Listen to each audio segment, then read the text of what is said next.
The fear of man is a spiritual stronghold that prevents you from obeying God and fulfilling your divine purpose, because you are more concerned about what people think than what God thinks.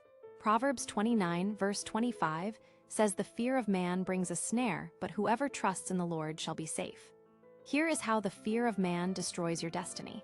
It makes you compromise your convictions to avoid conflict. It prevents you from sharing the gospel because you fear rejection.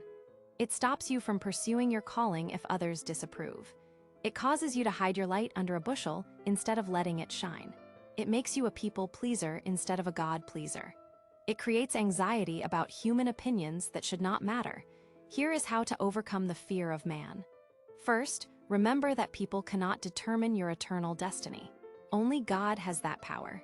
Second, understand that human approval is temporary, but God's approval is eternal. What people think today may change tomorrow, but God's love never changes. Third, focus on God's opinion of you instead of human opinions. He calls you chosen, beloved, and accepted. Fourth, realize that you cannot control what people think, so stop trying. You can only control your obedience to God. Fifth, surround yourself with people who encourage your relationship with God instead of people who discourage it. Sixth, practice obedience to God in small things so you build courage for bigger tests. Here is the fear of man-breaking prayer.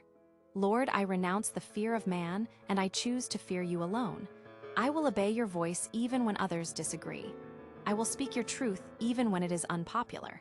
I will pursue your calling even when others do not understand. Help me remember that my audience is you, not them. Give me courage to be who you created me to be without apology. I am free from the fear of man because perfect love casts out fear. Follow for more courage-building content.